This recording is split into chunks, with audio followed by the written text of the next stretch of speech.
After finishing the dinner dishes and roughly preparing for tomorrow, I called out to my husband, Bob, and my daughter, Catherine, who were still sitting together on the living room couch watching TV. Both of you, it's getting late. Time to go to bed. The hour hand on the clock had already passed 12. I reminded them that they'd regret staying up so late tomorrow. But out of the blue, Bob said, Nah, we decided we're gonna stay up and watch movies all night. We've got a whole list of ones we want to watch, right, Catherine? Yeah. Catherine nodded enthusiastically at Bob's words. Our house has a theater room just for the two of them who love movies. Apparently, they planned on spending the night there watching films again. Well, aren't you two just the perfect father-daughter duo? Pretty much. It's like we're having a little date right here at home. I teased them, and Bob responded in a playful tone. I left the room saying, well, don't overdo it. But the next day, it happened when I was cleaning the theater room for the first time in a while. Why is this here? I suddenly noticed a bath towel under the couch. It wasn't the kind of thing that would just end up there naturally. It seemed as though it had been stuffed there. With no other choice, I opened up the towel to fold it neatly.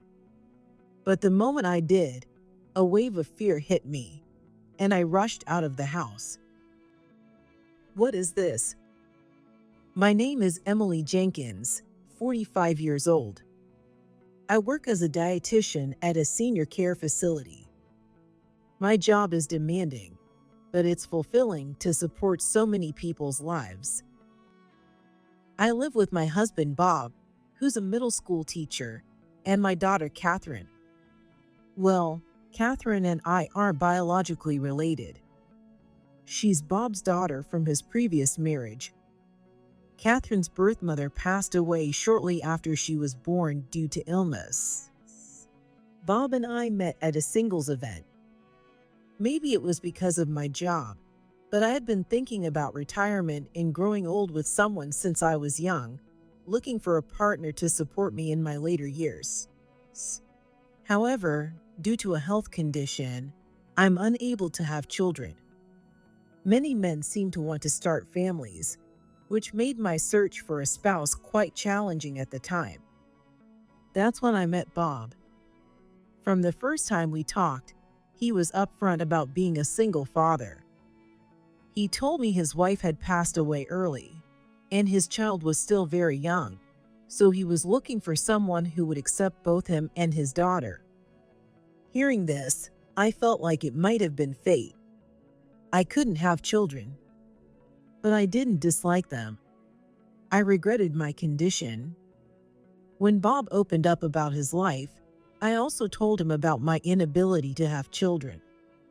Maybe Bob felt the same way as I did at that moment. We quickly exchanged contact information and gradually grew closer. Around the time we were considering a serious relationship, Bob introduced Catherine to me for the first time. I can still vividly remember the day I first met her. Emily, this is my daughter, Catherine. She was clinging to Bob's leg, shyly glancing up at me with curious eyes. In her hand, she held her favorite teddy bear. She looked so small and delicate. She was absolutely adorable.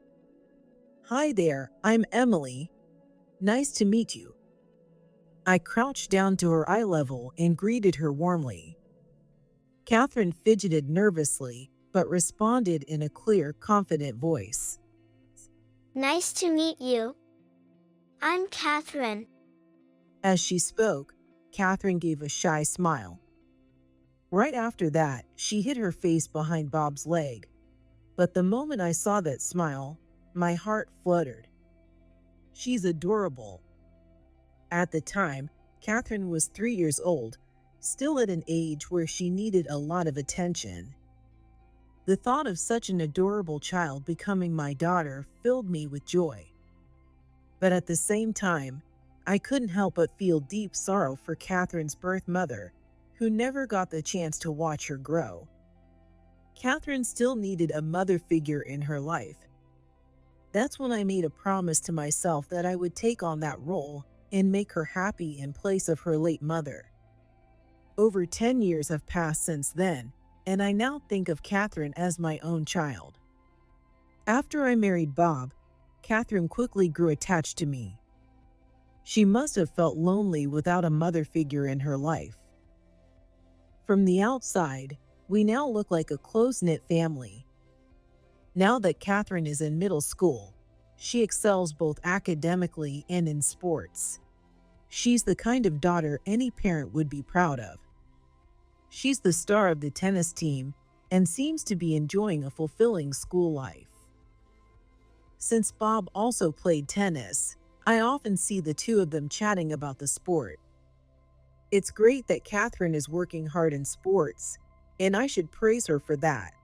But there was one thing that worried me, and that was, Mom, I'm home. "Welcome back, Catherine." I heard Catherine's cheerful voice as she returned home from her club activities, and I went to the entrance to greet her. She was carrying both her school bag and a large tennis bag. As I smiled at her cheerful voice, I quickly noticed something that made me frown.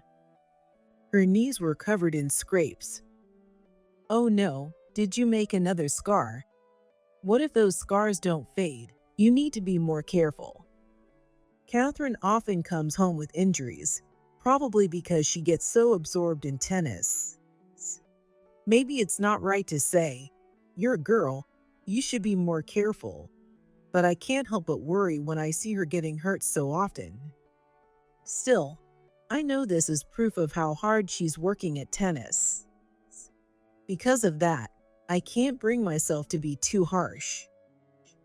I pressed a freshly washed towel to her sweaty face, and she smiled happily.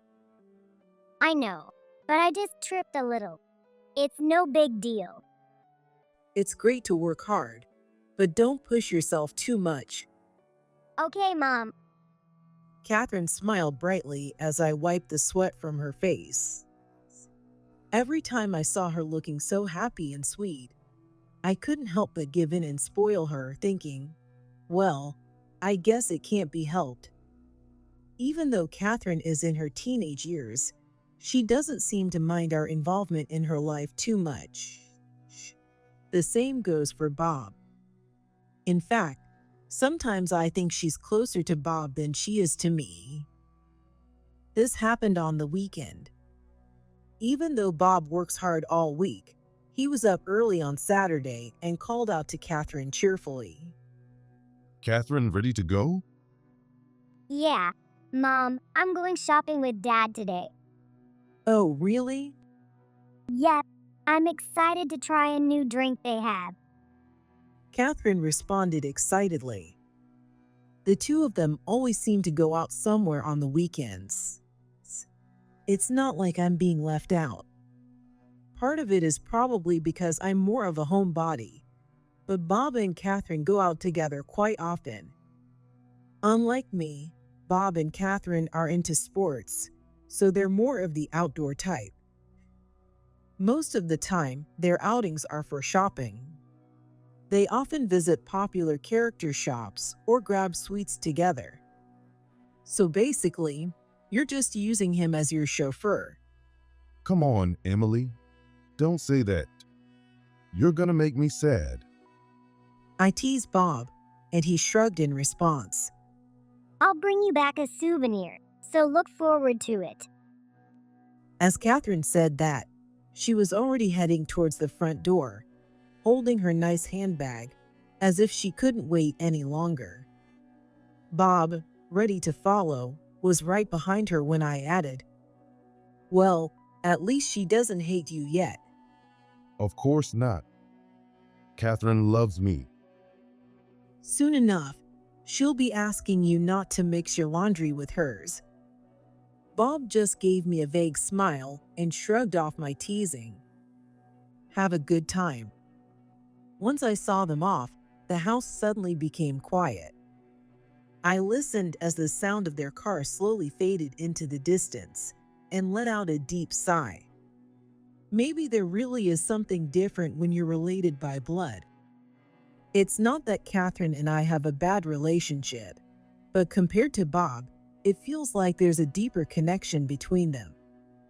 I know they're considerate of me being more of a homebody, but I can't help feeling a little left out sometimes. With both of them sharing a love for tennis, I often get the feeling that their conversations flow more easily when I'm not around. Would things change if I tried playing tennis too? I considered it, but remembering how hopeless I've been at sports since childhood, I quickly gave up on the idea. One evening, after finishing the dinner dishes and roughly preparing for tomorrow, I called out to Bob and Catherine, who were still sitting on the couch watching TV together. "It's getting late, you two. Time for bed." The hour hand had already passed 12. I understood that sometimes they wanted to have fun, but tomorrow was still a weekday. Knowing they'd regret it the next day, I was about to give them a little reminder when Bob suddenly said, We already decided that Catherine and I are going to watch movies all night. We've got a lot on our list. Right, Catherine? Yeah, Catherine nodded enthusiastically at Bob's words. Bob has always loved watching movies. Even before we got married, the three of us often went to the movies, and maybe because of that, Catherine loves them too. Sometimes, instead of shopping, their weekend outings are to see a movie. Bob even set up his own sound system at home, saying he wanted the best audio for watching movies. He likes to crank up the volume, so we even have a soundproof theater room in our house. Unfortunately, I've never been particularly interested in movies, nor am I knowledgeable about them. Unlike Bob, who was beaming with excitement, I raised my eyebrows. "You have work tomorrow, don't you?" Of course I do. But I'll manage. Bob gave me a sheepish smile, as if it were obvious. That expression annoyed me, but I understood his point. Both Bob and Catherine are athletes, so they can probably handle their own schedules. After all, sports are all about maintaining your body. Still, Catherine has a tennis tournament coming up. There's no need for her to stay up so late for no reason. But I knew from my experience that no matter what I said in these moments, they wouldn't listen. "Well, aren't you two just the perfect father-daughter duo?" They shared a bond over tennis and movies that I didn't. I hoped they'd forgive me for sounding a bit harsh. I tried to joke, but Bob responded in a playful tone. Yeah, we're pretty close. It's like we're having a little date right here at home. He looked over at Catherine, seeking her agreement, and my irritation grew. I knew it was childish, but sometimes emotions are too strong to control with reason. I started to leave the room in frustration when maybe. Catherine's voice, as she responded to Bob, sounded unexpectedly downcast, and for some reason, it sent a strange chill through my chest. When I instinctively turned around, I saw Catherine staring at me. "Catherine?" It felt like she was trying to tell me something. But that only lasted a few seconds, and before I knew it, she was back to her usual bright smile. It's nothing. Good night, Mom. "Good night." Even though I had a bad feeling, I brushed it off, convincing myself it was nothing, and went to bed early. The next day, Bob and Catherine seemed to have stayed up all night watching movies, just as they said, but both of them headed off to work and school as usual. They even seemed more energetic than I did, despite me having slept well. Are they really okay? Still, I couldn't help but worry. Maybe the lack of sleep had their bodies too wired. After finishing my work in the morning, I returned home around 3 p.m. and decided to clean the theater room they had used the night before. Since we don't use the room very often, I tend to put off cleaning it. But I figured I might as well take care of it now, so I stepped into the theater room. I wiped down the furniture with a damp towel, then started vacuuming. As I crouched down to clean under the furniture, making sure not to miss any dust in the small spaces, I suddenly noticed a towel had fallen under the couch. Why is this here? The couch is positioned right in front of the big screen. I don't use this room much, but we sit on this couch to watch movies. I remember when we bought it, Bob was very particular about the angle of the backrest and whether it would be comfortable for long periods. I turned off the vacuum cleaner and pulled out the towel. It seemed to be a bath towel, and it was quite large. Why would something like this be in the theater room? It wasn't small enough to slip in naturally. It looked like it had been stuffed under there. With a sigh, I decided to fold the towel back up. But the moment I unfolded it, a wave of fear gripped my throat. What is this? The bath towel was covered in red stains, scattered across its surface. For a moment, my mind went blank, unable to process the scene in front of me. Because no matter how I looked at it, those stains were blood. It wasn't the kind of blood you'd wipe from a small cut. There was a considerable amount all over the towel. What on earth? I rarely come into this room. The only ones who use it are Bob and Catherine. A terrible feeling welled up inside me, growing stronger by the second. Now that I thought about it, Catherine had been coming home with a lot of cuts and bruises lately. She always had some excuse, saying she fell during practice or nicked herself with her racket. But the frequency was too high. And I couldn't forget the way Catherine's eyes darkened just before she went to bed last night. Could it be? Gripping the towel with trembling hands, I felt like I was about to collapse. But I couldn't stay there any longer. I rushed out of the house. Catherine. I hurried to Catherine's school. As I approached the gate, there she was, carrying her usual school bag and a large sports bag. When I called her name, Catherine, who had been chatting with her friends, looked up with a bright, happy expression. Mom, what's wrong? After excusing herself from her friends, she came running over to me, and I felt a surge of affection for her. But at the same time, I saw the visible scars on her knees and arms, and a wave of anger burned inside me. Did you come to pick me up? I just finished practice, so let's go home together. If something had happened to Catherine, there was no way I could stay quiet. I gently pushed Catherine's shoulder and led her away from the school gate to a shady spot under the trees, then looked down at her body, covered in scrapes. Catherine. What's going on? Seeing the pained expression on my face, Catherine seemed to notice that something was off. She looked up at me with a worried expression. Trying to calm my racing heart, I lowered my voice.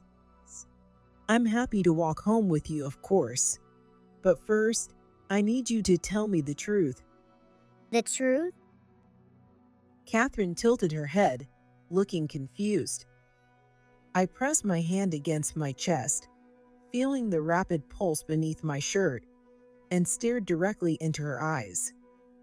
Today, while I was cleaning the theater room, I found a bath towel under the couch. It was covered in blood. At my words, Catherine gasped. In an instant, her face went pale. She brought a trembling hand to her mouth and looked down. She seemed so fragile. I instinctively reached out and put my hand on her shoulder. Catherine, I'm always on your side. You mean more to me than anything in the world. Please, tell me how that bath towel got stained with blood and why it was hidden. Tell me what really happened in the theater room.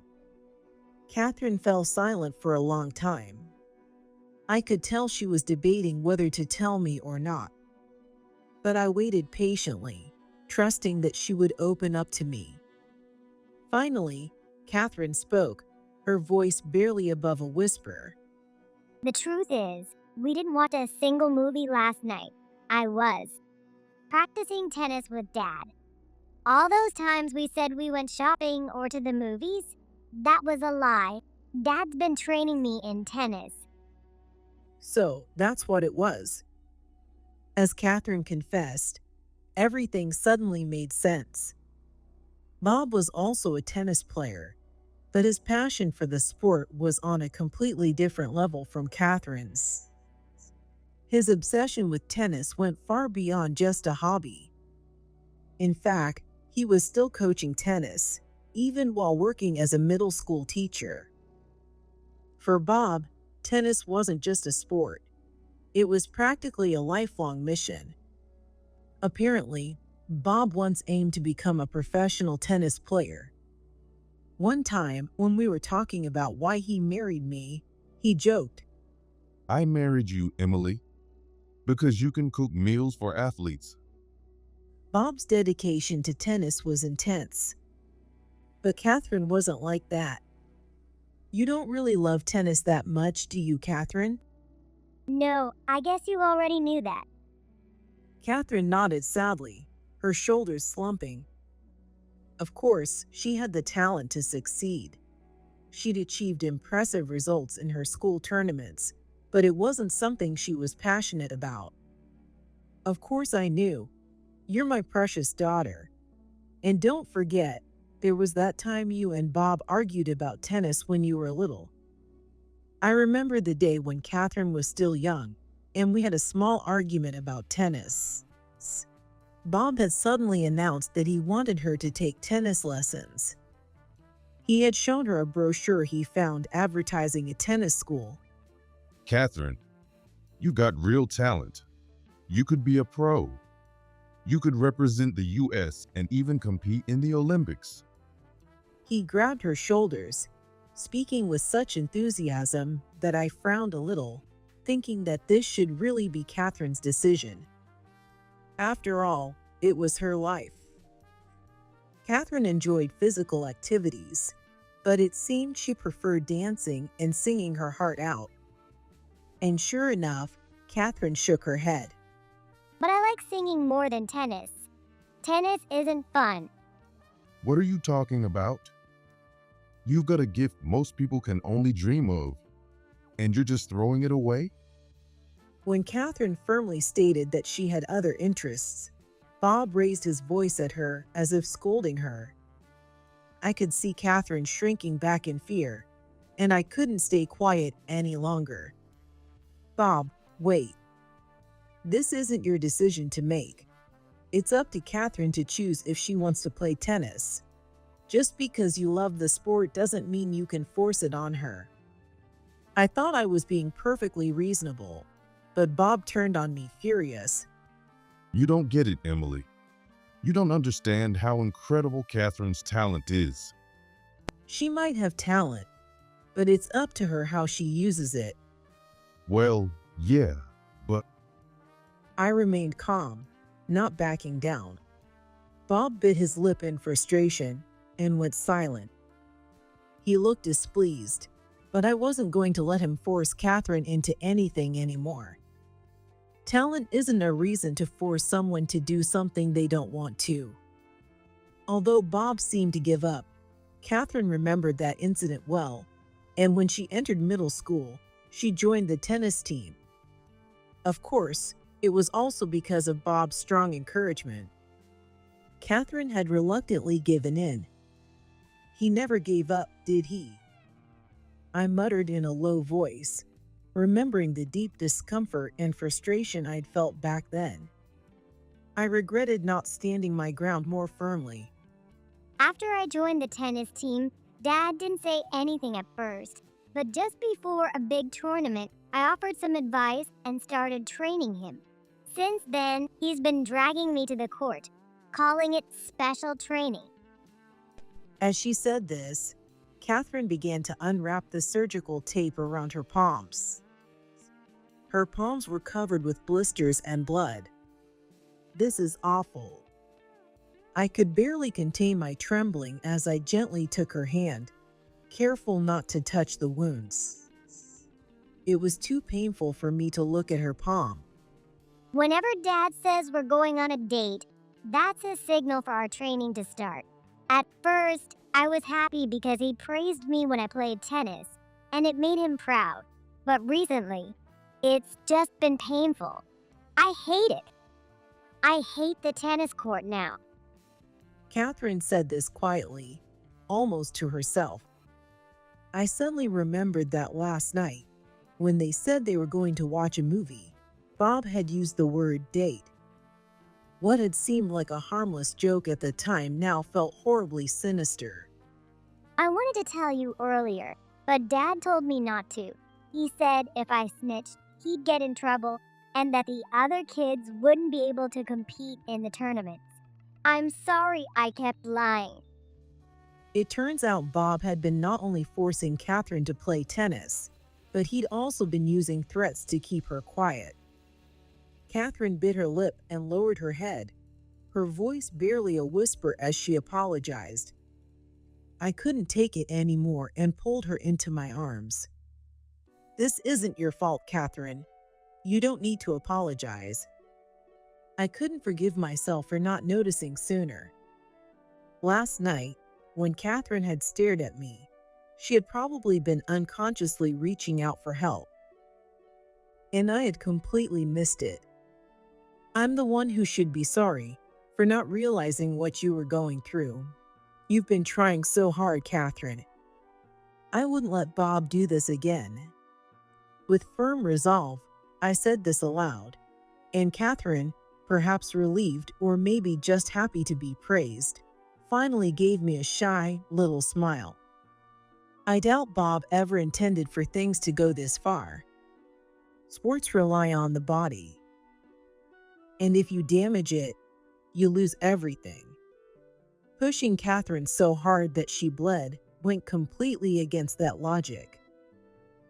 What began as a genuine desire to support Catherine had twisted into an unhealthy obsession with the sport itself. But that didn't excuse him for hurting her. Catherine, we're going to my parents' house. Pack your things. Now? Right now? Without wasting any time, we quickly packed our bags before Bob got home. We took the train and headed to my parents' house. According to Catherine, Bob's special training sessions usually happened late at night after I had already gone to bed. And they happened often. I knew the only thing I could do was get Catherine away from him for a while. On our way there, I told my parents what had happened, so when we arrived, they welcomed us warmly. Even though Catherine had been busy with her club activities, she seemed happy to reunite with her grandparents after so long. Despite not being related by blood, Catherine's bright and sweet nature made her beloved by my parents as well. But as the time for Bob to come home approached, I noticed that even Catherine, as relieved as she was to be away, started to get anxious. Exhausted from her practice and the emotional toll of sharing everything she had been through, Catherine eventually fell asleep. I left her in the care of my parents, and as I sat alone, contemplating the future, my phone began to ring. Of course, it was Bob. I took a deep breath, trying to calm the storm of anger brewing inside me, and answered the call. Hello, Emily. Where are you? Is something wrong? Catherine's not here either. And with her tennis tournament coming up, staying out so late. Even as Bob expressed concern about us, his passion for tennis was clearly clouding his judgment. This only fueled the anger I had been holding back. I spoke in a cold, firm voice. If you're asking if something's wrong, yes, something is. I'm at my parents' house with Catherine. Why? He was completely confused. To answer his question, I laid it all out. Last night, you didn't watch any movies, did you? You were giving Catherine a tennis lesson. I heard Bob gasp on the other end of the phone. Ironically, it was almost the same reaction Catherine had when I confronted her by the school gate. And that whole date thing, that's code for your training sessions, isn't it? I found the bath towel under the couch too. That was you who stuffed it there, wasn't it? Pretending to go shopping, they were actually continuing their intense training on the weekends. He was pushing Catherine through such harsh practices that she was bleeding. As I confronted Bob with the facts Catherine had told me, he hastily tried to make excuses. Yeah, okay, the towel is mine, but I just dropped it. And that blood? It's from when I bumped into the side table. Have you seen the state of Catherine's hands, Bob? They're covered in burst blisters and blood. Her palms are completely wrecked. I cut him off before he could continue his string of excuses. You really think you can talk your way out of this? Realizing there was no escaping the truth, Bob fell silent. But after a moment, he began again, in that same defensive tone. You don't get it, Emily. Catherine could become a professional. She has an extraordinary talent, something truly rare. I'm doing this for her sake. Bob's argument was clear. He believed he was pushing Catherine for her own good, to fulfill her potential. But how could something she didn't want possibly be for her benefit? It was all Bob's selfish vision. Our conversation escalated into a heated argument. If Catherine doesn't want to play tennis, then it's for nothing. And pushing her until she's hurt, how does that help her? Sports aren't that easy, Emily. You wouldn't understand because you don't play. Every professional athlete has to push through injuries. It's part of the game. But Catherine doesn't want to be a professional. Your whole premise is wrong. Her talent isn't something everyone has. It's a gift others would kill for, and I can bring it out of her. Without me, she'll waste it. Hearing this, something inside me snapped. I remembered Catherine's battered hands, the pain she had been hiding. What talent? This isn't about Catherine. In the end, Bob is only thinking about himself. What he's doing is nothing more than imposing his own ideas on her. Enough already. The one who's the most jealous here is you, Bob. If Bob had been standing in front of me, I might have slammed my hand on the table or even struck him. That's how furious I felt. This is Catherine's life, not yours. She's not some substitute for your failed dreams. No one has the right to force her, not even you. If Bob truly cared about Catherine, he wouldn't push her to the point of bleeding. I understood that Bob was still haunted by his unfulfilled dreams of becoming a professional tennis player. His obsession with the sport was his way of holding on to those dreams. But that didn't give him the right to use Catherine to live out those ambitions. Our conversation was going in circles. Bob refused to see reason, convinced that what he was doing was for Catherine's benefit. He truly believed that pushing her was the best thing for her. I couldn't waste any more energy on him. I firmly said, "That's enough. I'm divorcing you, Bob, and I'm taking custody of Catherine." What? You can't just make that decision on your own. I had been thinking about this the entire way back to my parents' house. We had once built what seemed like a happy family. But in truth, it was only on the surface. and it relied on Catherine's silent suffering. If Bob couldn't let go of his obsession with tennis, then I had no choice but to protect Catherine. After all, we were family, even if we weren't connected by blood. I can't trust you with Catherine, I said coldly, and ignoring his continued shouting, I hung up the phone. As I had told him, we went through with the divorce. Bob didn't agree right away, and it escalated to a court battle. But with Catherine's testimony, I was granted full custody. It was later revealed that Bob had also been pushing his students through practices that made them bleed. The members of the tennis team he coached were in the same situation as Catherine. The extreme training he imposed on the tennis team he coached became a serious issue, so much so that it was reported in the news.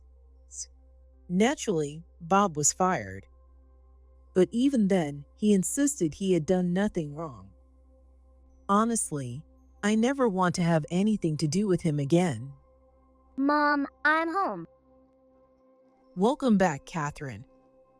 Catherine's voice echoed from the entrance, full of energy after returning from practice. I walked to the front door to greet her. And there stood Catherine, wearing her new school bag and beaming with a radiant smile. Since then, Catherine and I had moved into a new home close to my parents' place, and we'd started a new life. Since my parents' house is nearby, Catherine often goes to visit them. They adore her like their own grandchild, so Catherine feels comfortable enough to let herself be spoiled by them. At her new middle school, Catherine joined the choir club. As always, she excelled in whatever she put her mind to, and it didn't take long for her talent to be recognized. Perhaps because she had chosen this path herself, Catherine seemed more vibrant than I had ever seen her before. It made me so happy to see. Mom, tomorrow I'm going to karaoke with my friends. Is that okay? Tomorrow was the weekend. Catherine was free to make her own choices now, without being tied down by anything. Relieved that she was making friends in her new environment, I smiled and nodded. Of course, just don't stay out too late, and be careful not to overwork your voice. Okay. Catherine's face lit up with joy, her smile brighter than ever. She waved her now fully healed hands and bounced up the stairs, her footsteps full of life.